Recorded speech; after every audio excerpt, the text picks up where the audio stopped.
Hello दोस्तों, आज हम यहाँ पर अफ्रीका के साहिल क्षेत्र में हालिया संकटों के बारे में बात करने जा रहे हैं, जिसे साहिल क्राइसिस भी कहा जाता है, क्योंकि इसे यूपीएससी प्रीलिम्स और मेंस एग्जाम सिलेबस दोनों में, खासकर जियोग्राफी सेक्शन में मैपिंग और जीएस पेपर 2 में इंटरनेशनल अफेयर्स में कवर किया गया है।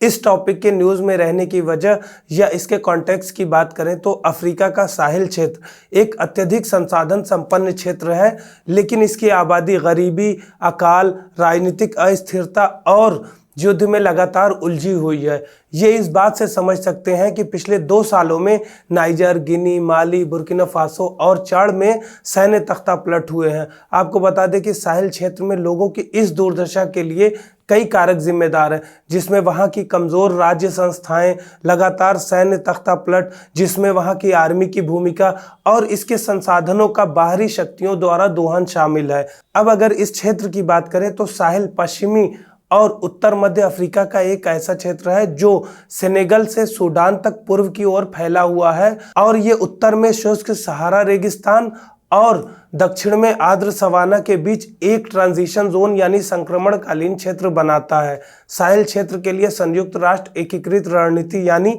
United nations integrated strategy for the Sahel के अनुसार इस क्षेत्र में 10 देश शामिल किए गए हैं, जो कि सेनेगल, गाम्बिया, मॉरिटानिया, गिनी, माली, बुर्किना फासो, नाइजर, चाड, कैमरून और नाइजीरिया है। ये बात याद रखिएगा कि इन देशों के नाम भी डायरेक्ट एग्जाम में पूछ दिए जाते हैं। इसके साथ ही ये क्षेत्र यूरेनियम, सोना और क्रूड ऑयल जैसे संसाधनों की अधिकता के साथ साहिल विश्व के सबसे संपन्न क्षेत्रों में से एक है। उदाहरण के लिए माली अफ्रीका का तीसरा सबसे बड़ा सोना उत्पादक है और बुर्किना फासो अफ्रीकी महाद्वीप में सोने का चौथा सबसे बड़ा और बहुत तेजी से उभरने वाला एक देश है।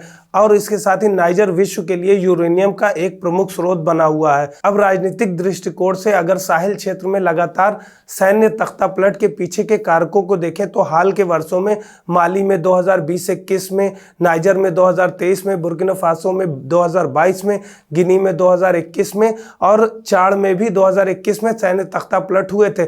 इसमें वहां पर निर्वाचित नागरिक सरकारों की बड़े क्षेत्र पर प्रभावी नियंत्रण को बनाए रखने में असमर्थता, बिगड़ती सुरक्षा के प्रति लोगों में यानी आम लोगों में हताशा और आर्थिक और सामाजिक प्रगति का अभाव कुछ ऐसे प्रमुख कारक हैं जिन्होंने देश में सैन्य अधिग्रहण को प्रोत्साहित किया है। सेना आमतौर पर इस क्षेत्र में सत्ता हथियाने के लिए निर्वाचित नागरिक सरकारों के प्रति होने वाले व्यापक जन असंतोष का लाभ उठाती है, लेकिन उसके पास भी शायद ही कभी कोई दीर्घकालिक दृष्टि होती है।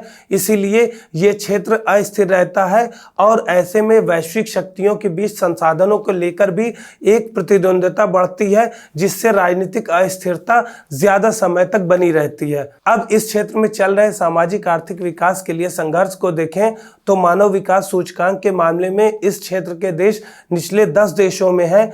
इसी संकट को लेकर माली में संयुक्त राष्ट्र सुरक्षा परिषद ने संकल्प 2056 पारित किया था, जिसके तहत 2013 में यूएनआईएसएस का निर्माण हुआ था। इसी रणनीति में 6 महत्वपूर्ण क्षेत्रों जैसे कि सीमा पार सहयोग, रोकथाम और शांति बनाए रखना, आर्थिक पुनरुद्धार और समावेशी विकास को बढ़ावा देना, जलवायु को लेकर कार्रवाई, नवीकरणीय ऊर्जा को प्रोत्साहन देना, साथ ही महिला और युवा सशक्तिकरण पर केंद्रित थी। इसी में यूएनआईएसएस का उद्देश्य सतत विकास लक्ष्य यानी एसडीजी गोल और अफ्रीकी संघ के एजेंडे 2063 दोनों को प्राप्त करने में योगदान भी देना था। हालांकि हाल ही में हुए सैन्य तख्तापलट ने क्षेत्र की अस्थिरता के मूल कारणों को दूर करने में इन नीतिगत विफलताओं को भी उजागर किया है। इसमें सबसे महत्वपूर्ण बिंदु बाह्य कारक यानी नॉन स्टेट एक्टर्स की भूमिका है, क्योंकि सहारा साहिल क्षेत्र एक नए भू राजनीतिक आकर्षण का केंद्र यानी जियोपॉलिटिकल अट्रैक्शन का एक केंद्र के रूप में उभरा है, जो कि कमजोर देशों, हस्तक्षेप करने वाली वैश्विक शक्तियों और अंतर्राष्ट्रीय नॉन स्टेट एक्टर्स के मिश्रण से बना है। आधुनिक इतिहास के अधिकांश समय में ये क्षेत्र फ्रांस प्रशासित रहा है तथा फ्रांसीसी सेनाएं क्षेत्रीय सुरक्षा को नियंत्रित करने और प्रभावी रूप से कंट्रोल करने में लगातार हस्तक्षेप करती रही हैं। साहिल के लोग अभी भी गरीबी में जी रहे हैं, क्योंकि इनके नेता अपनी पूर्व औपनिवेशिक सत्ता यानी फ्रांस के साथ मिलकर उनका शोषण करते रहे। उदाहरण के लिए नाइजर फ्रांस को उसके बाजार मूल्य से सस्ते दाम पर अपना अधिकांश यूरेनियम अभी भी उपलब्ध करा रहा है। हालांकि 2013 में फ्रांस के आक्रामक हस्तक्षेप को स्थानीय गैर सरकारी संस्थाओं से काफी प्रतिरोध और जन आक्रोश का सामना करना पड़ा था, लेकिन इसने साथ ही रूस जैसी शक्तियों को भी यहां पर एक अवसर प्रदान किया। हाल ही में लीबिया में रूस के पैर जमाने, जहां उसने वैगनर ग्रुप ऑफ कॉन्ट्रैक्टर्स जैसे सैन्य समूहों के माध्यम से अपनी शक्ति को मजबूत किया है। उसने इस क्षेत्र को वैकल्पिक सुरक्षा प्रदाता के रूप में खुद को स्थापित करने और माली और बुर्किना फासो जैसे देशों में उसकी उपस्थिति को अभी बढ़ाने में मदद किया है। ये एक ऐसे देश हैं जिनका फ्रांस की सैन्य उपस्थिति को लेकर लगातार मोह भंग हो गया है। इस क्षेत्र में फ्रांसीसी विदेश नीति की विफलता के परिणाम स्वरूप फ्रांस और रूस के बीच भी शक्ति को लेकर यानी हस्तक्षेप को लेकर एक प्रतिद्वंद्विता पैदा हो गई है।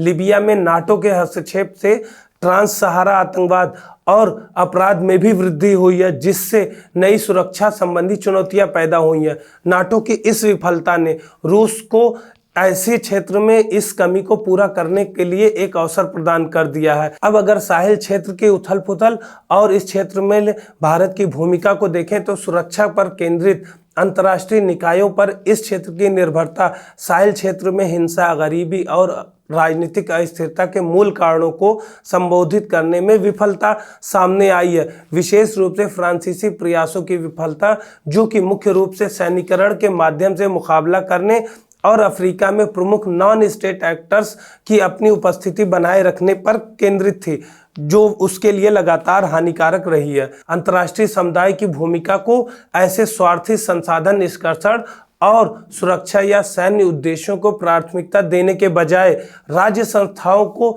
यानी वहीं की पॉलिटिकल इस्टेब्लिशमेंट को मजबूत करने पर ध्यान केंद्रित करना चाहिए। इससे साहिल क्षेत्र की सरकारों को समर्थन देना चाहिए, जिससे स्थायी रूप से उनकी बाहरी देशों पर निर्भरता ही न हो। भारत के लिए इसके महत्वपूर्ण परिणाम है, क्योंकि साहिल क्षेत्र एक भू राजनीतिक हॉटस्पॉट का एक प्रमुख उदाहरण है, जहां पर तनाव बढ़ने की संभावना है, जिससे संभावित रूप से एक संघर्ष की स्थिति पैदा हो सकती है। इसके परिणाम स्वरूप होने वाले उथल पुथल का भारत की वैश्विक शक्ति बनने की महत्वाकांक्षा पर भी एक नकारात्मक प्रभाव पड़ने की संभावना है।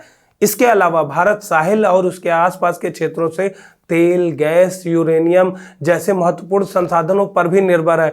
इसलिए भारत को इस क्षेत्र को स्थिर करने के लिए प्रयासों में सार्थक रूप से शामिल होने की आवश्यकता है।